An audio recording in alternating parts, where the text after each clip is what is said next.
সকালে ঘুম থেকে উঠে সমস্ত বাসি কাজ টাজ কমপ্লিট করে ফেলেছি। তো একটু আগে মা ফোন করেছিল, ফোন করে বললো যে ভাই আসছে, সামনে যেহেতু ষষ্ঠী, তো ষষ্ঠী উপলক্ষে আমাকে নিতে আসছে। তোমাদের দাদাভাই ছুটি পেলে একবার ওখান থেকে আমার বাবার বাড়ি চলে যাবে, তো ভাই নিতে আসবে, সেই জন্য এখন ছটাপট চল আগে ভাতটা খেয়ে নিই। ভাতটা খেয়ে নিয়ে প্যাকিং করব, সব জামা কাপড় গোছাতে হবে। তো দেখতে থাকো, সবটা ভিডিও তোমাদের সাথে শেয়ার করব। আর শরীরটা ভালো না আমার, সেই জন্য আমি এভাবে কথা বলছি, একটু খারাপ শরীরটা আমার। মাছ ভাজা, আলু ভাজা, মাছের তেল আর মাছের ঝোল দিয়ে এখন খেয়ে নিচ্ছি সকালে। জামা কাপড় তো সব গোছানো হয়ে গেছে, এখন আমি স্নানটা করে নেব। স্নানটা করে নিয়ে এগুলো সব আর কি লাগেজে ভরবো, তো স্নানটা করে নিই। স্নান কমপ্লিট হয়ে গেছে, স্নান কমপ্লিট করে আমি একটু রেডি হয়ে নিয়েছি, মানে এমনি টুকটাক মাথায় শ্যাম্পু করেছি, তো সেই জন্য এখনো কাপড় প্যাঁচানো রয়েছে। প্রত্যেকটা মেয়েরই মনে হয় বিয়ের পরে বাবার বাড়ি যাওয়ার কথা শুনলে একটু এক্সট্রাই মজা হয়। আমার তো ভীষণ মজা হয়। আর আমি প্রায় 1 মাস 12 দিন পর বাবার বাড়ি যাচ্ছি।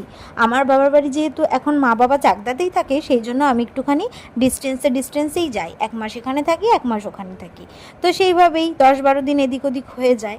তো এখন আমি একটা বড় লাগেজ প্যাক করছি, কারণ আমি আবার বাবার বাড়িতে যাচ্ছি অনেক দিনের জন্য। আর তার মধ্যে তো ষষ্ঠী রয়েছে, এই অকেশন। বিয়ের পর এটা আমার প্রথম ষষ্ঠী, সেই জন্য আমি ভীষণ এক্সাইটেড। কুট্টুর জামাও এখানে চেঞ্জ করে দিয়েছি। আর আমি প্রত্যেকবার বাবার বাড়িতে যাওয়ার আগে আমি আমার ঘরের সমস্ত জিনিসপত্র আলমারির ভিতরে রেখে যাই, বাইরে রাখি না, কারণ ভীষণ আমার আনকমফোর্টেবল লাগে। সেই জন্য বালিশ থেকে কাঁথা থেকে সব কিছু কুশন আমি রেখে আলমারির ভিতরে যে বেডশিটটা আমার পাতা থাকে সেটা দিয়ে আমি খাটটাকে ঢেকে রেখে যাই।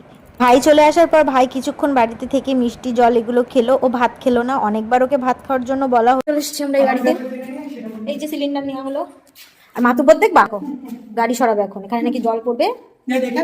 তুই ফাঁকা কেন করলি না ওইটা? ঘরতে কোনো মতলব নেই, বাইক দিয়ে মতলব, যা আমার ছেলে একটা।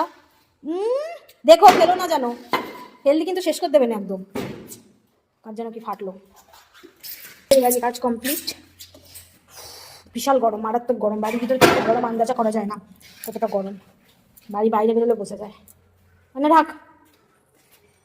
আমাদের বাড়িটার কাছাকাছি বিয়ে হওয়া সত্ত্বেও কিন্তু এই বাড়িতে খুব একটা আমি আসতে পারি না, কারণ আমার কাছে চাবি থাকে না। এক সেট আমার মা বাবার কাছে থাকে, আর এক সেট তোমাদের দাদাভাইয়ের কাছে থাকে, ও যখন বাইক নেয় সেই জন্য। তো ও বাড়ি থেকে আমাদের কিছু কাজ ছিল, সেটা মিটিয়ে চলে এসেছে। এখন আমরা বিষ্ণুপুরে আছি, আর পাটা তুলে দিয়েছি, কারণ আমার বাথরুম থেকে পড়ে যাওয়ার পর যে পায়ে একটু ফ্র্যাকচার হয়ে গেছিলো, তারপর আমি আর বেশিক্ষণ পা ঝুলিয়ে বসতে পারি না। তারপরে এখানে চাকদাতে এসে আমরা একটা সুপার মার্কেটে ঢুকছি, কিছু আর কি দই আর একটু কোল্ড ড্রিঙ্কস নেবো বলে। তো এখানে জিনিসগুলো না খুব কম দামেই পাওয়া যায়। বাইরে যে কোল্ড ড্রিঙ্কসগুলো 40 টাকা করে, এখানে 37 টাকা করে পেয়েছি। দইগুলো যেখানে বাইরে 60 টাকা, এখানে 50 টাকা করে পেয়েছি। এসে আমি দুপুরে হালকা কিছু খেয়ে না অনেকক্ষণ ঘুমিয়েছি। ঘুম থেকে উঠে মায়ের সঙ্গে বিকালবেলা একটু হেঁটে চলে এসে বাড়ি এসে মায়ের